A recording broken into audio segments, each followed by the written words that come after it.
Salutations from space and aloha from Earth. This is Gemini Brett of More Than Astrology here with the optional Stellarium Training set of videos. This is number 4, the Sky Viewing Options window, which is a place where we will do a whole lot of work in Stellarium if you choose to play along. Again, optional to download Stellarium, which is free, stellarium.org onto your computer. And these training videos are here to help you get set up and move throughout this wonderful planetarium software that is totally free for Mac and for PC. Let's have a look of where we are in time as I begin this transmission. Oh, this is not it. This is the super full moon this evening, and in San Anselmo, California, where I will be, my sister's house. Let me relocate that to Monterey, where I am currently sitting, and move it to right now. The super full moon right with Sirius, by the way. But here we are now. The last minutes of Pisces on the rise with Jupiter in the 8th, or the whole sign 9th, and I think that's as much as we want to do about that now. Why am I looking to Jupiter? Rules and stuff, and this is not about rulerships, this course, or about rules, or even ships, but rather about how this, and especially this, is this, that the chart is the sky, and we can see this rising. How amazing that the ecliptic plane is aligned due east, due west. Why would that be happening now when it certainly won't be happening hours from now, and certainly wasn't happening hours ago? Interesting. And how can I utilize the Stellarium menus to go to right now? Oh, right, that button. Wonderful. And how can I pause time just in case I want to keep it here to honor this astronomical electional for the start time of this film? This training video number 4, where we will focus here on the sky and viewing options window, which I can get into by clicking that and unclicking that and whatnot, or function F4. Okay, wonderful. Lots of stuff here. And we looked in training video number 1 at the landscape. I can change this to, I think this one's the default, Garians. In fact, let me bring in, I'm going to go back here, and I'm going to bring in using the atmosphere button. We'll light this thing up, bring the sun in so we can see some of these different options. Ones with hills and cool things like that, Geneva and whatever. But I think just for our initial training, it's good to have a 0 horizon. Ocean does the same thing, but maybe looks a little bit cooler, but you would be in a very small island for the ocean to be in every direction around you. And so I'm just going to go 0 horizon. And as we've seen before, anytime I make changes, I might want to go into the configurations window, function F2, and save my settings. I didn't really change anything because I was already at 0 horizon coming into the scene, all right? So show ground, show fog. I don't want to show fog. And I don't want to show illumination. I don't know what that is. I don't want that either. I don't want landscape labels. I can't even unselect that. I don't know what it is. But since I just made those changes, I am going to go to my configuration window, and I'm going to save settings. I actually want to see if that took. So out of Stellarium and back in. It's kind of the way that you can check to see if your save settings went through. So one thing I can see is that now I have my save settings to have the sun and the atmosphere out, which I actually don't want. So A is the keyboard shortcut for that. Into configuration window and save my settings. Before I do that, I want to go into the sky and viewing options window. I want to look at the landscape and see that show fog, and some other things are indeed unclicked, which was the goal. Wonderful. So I can take my save settings. Well, I'm going to save settings because I just took the atmosphere away, and I like to start that way. Okay, so take that menu out of here. back into this menu, the sky and viewing options menu. Somehow in between I clicked on a star somewhere, so I want to right click and back in here. Okay. So that's the horizons. And look, add, remove landscapes. Sorry, that's the landscapes. Add and remove landscapes. Install a new landscape from a zip archive. Remove landscapes. Switch the new landscape after installation. Now, how to put one on a zip archive. What is that all about? You can actually click through here. Now, it's going to look for my saved landscapes, but the way you do that is to go online. And the way to figure out to do that is to ask Brett, right? Wrong. The way to figure out to do that is to Google search add landscape in Stellarium. And I've done it myself, and it's been super easy. Back before I restored my default settings for these training videos, I had the Great Pyramids of Giza, and I had Stonehenge, and I had Glastonbury Tor, and I had, I think, Chichen Itza, and some cool places that I'm really interested. So eventually I'll go back and add those places. You can even create your own landscapes, and that's going to be a trickier thing and certainly not something that I'm here to teach. But if it interests you, I sure hope you'll follow that passion and maybe teach the rest of us how to do it. All right, star lore. Let's go over to the right. We'll read right to left. Look at all these options for star lores. The Norse star lore. And actually, as I click that, I'm also going to go to our lower menus here. And I'm going to select Constellation Art and Constellation Lines. Because some of these, like one I'm sure of, which is Dakota, Lakota, Nakota, they have some of the constellational shapes drawn in. What we call in the West, see this star group, the Great Square? Astronomers often call these 4 stars. In the West, that's Pegasus. And in the Lakota star knowledge, Dakota, Lakota, Nakota, turtle, like Turtle Island. Pretty cool, right? Earlier I was looking, if I take the ground away, I was looking at Sacred Hoop. In fact, for me to get that up here, the best thing I could do is shift function F5 to bring in time and just cruise many hours from now, and I'll show you this sacred hoop of stars. And I'm going to take away the meteor showers. And the sacred hoop of stars formed by Capella, Castor and Pollux, Procyon, Sirius, Rigel, and the Pleiades. And I go back to Western, and I use Western, not Western HA Ray, which is the default, by the way.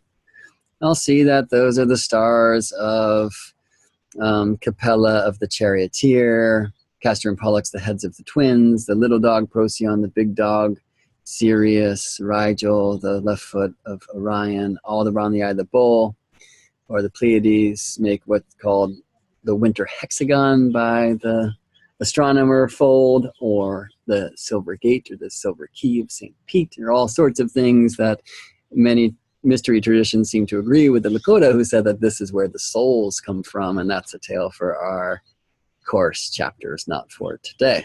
But check it out. I can check out the Mongolian constellations or Chinese, and some of these will have a lot of constellational work done by amazing people. Thank you, whoever did this. The Arabic moon stations, you know, the Arabic constellations. Check that out. A lot of those will be very similar to the ones that we use, since the roots of Western astrology, at least from the constellational perspective, do come from the Babylon tradition, right?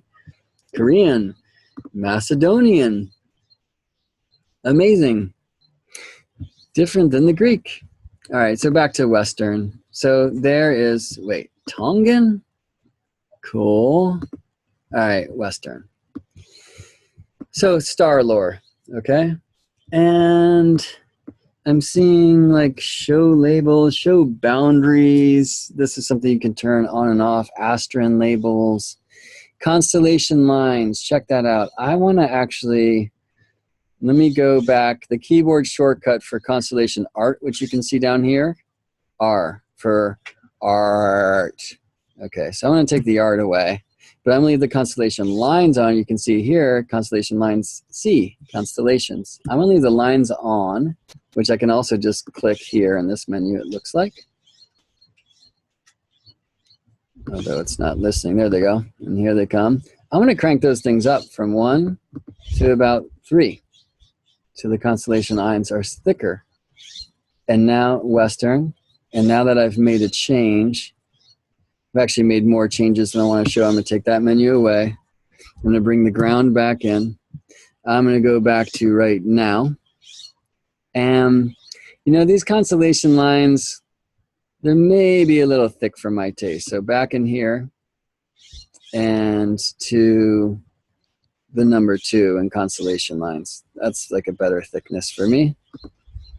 And I'm going to then go into configuration window, the monkey wrench star, and save my settings because I just changed the level of constellation thickness of the lines. Now I'm going to take them away.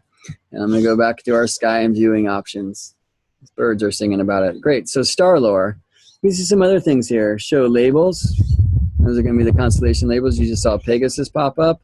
I don't want that. And there's a keyboard shortcut V, and it's down here on the lower toolbar like we saw in lesson 2 of Stellarium Training. So click that. Show constellation lines. I can turn that on and off here. Show asterism lines. I didn't even know that was an option, but that's kind of cool and something I look forward to exploring another time.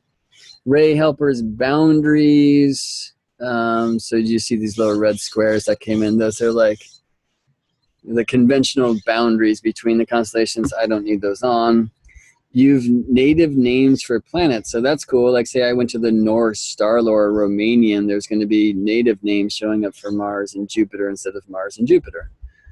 Show art and brightness, that's cool to see. I can change that. Show asterism labels, great. I'm not going to do any of that stuff now, and I really don't need to read everything from every menu to you since you also can read. But there we go, star lore's menu. Landscape menu we looked at. Markings menu is the big one.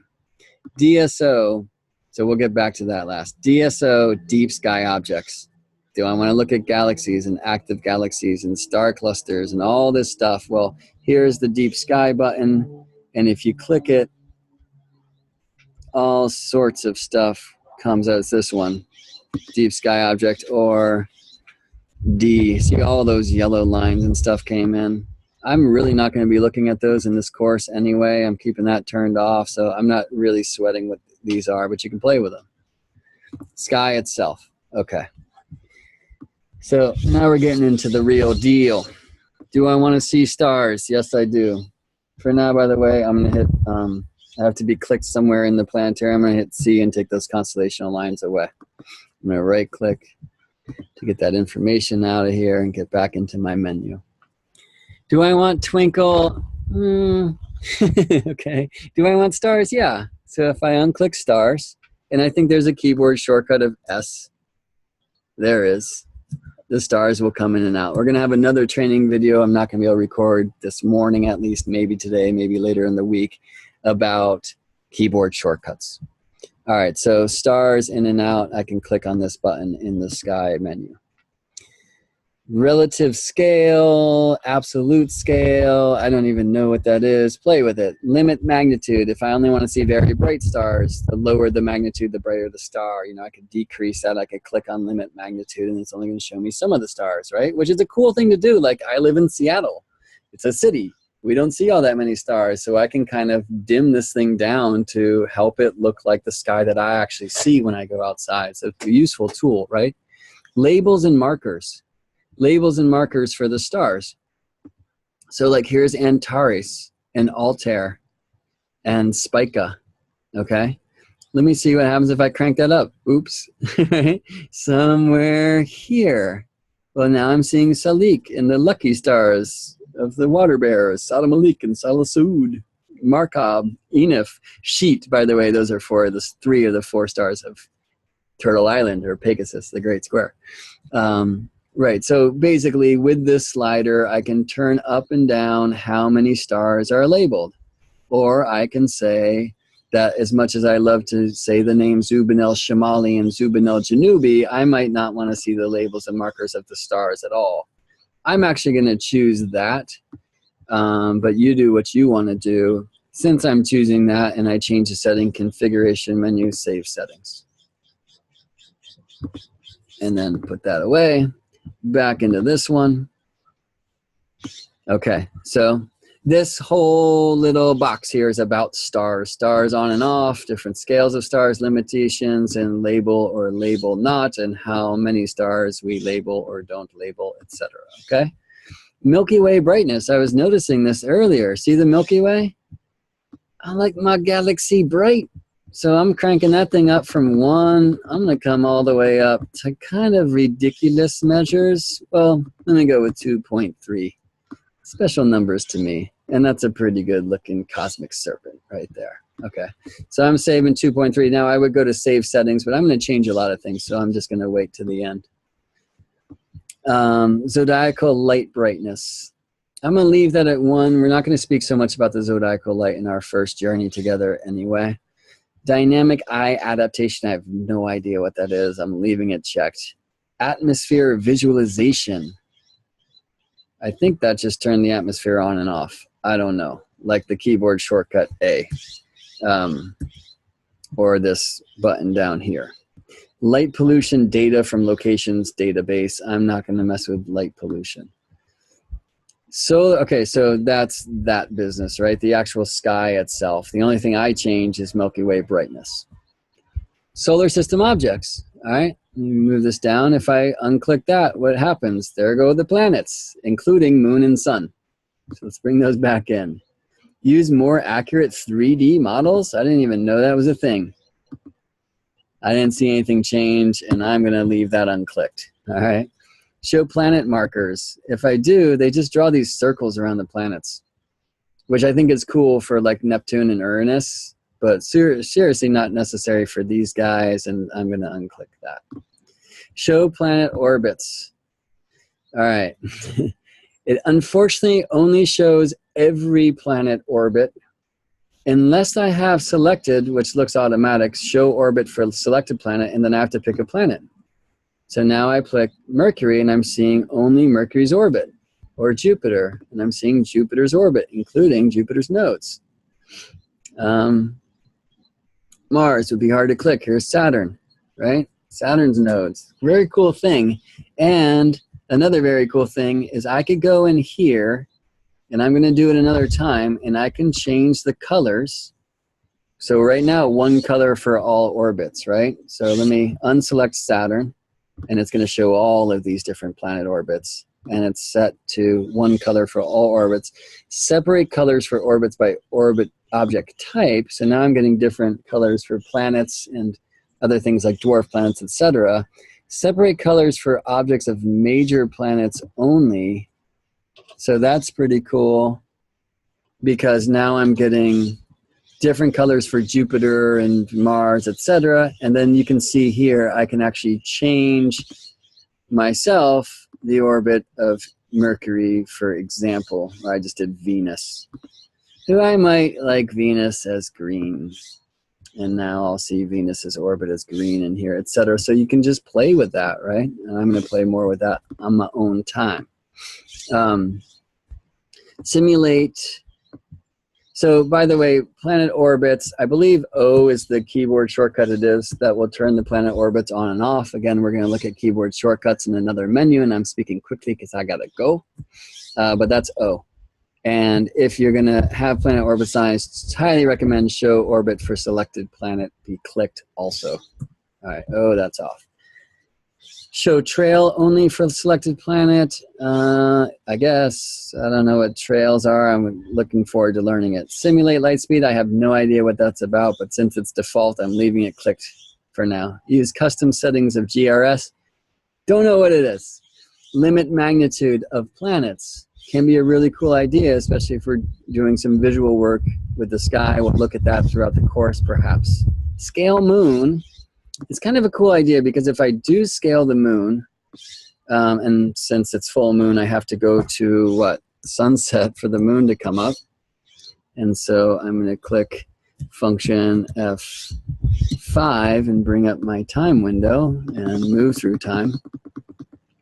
And here's the moon on the hand of the high man with Sirius tonight. And so you can see moon scaled by 4 times. That's what I have it selected in the menu. Well, let's go forward some days. Actually, you know what? Let's go back some days. And then back some hours.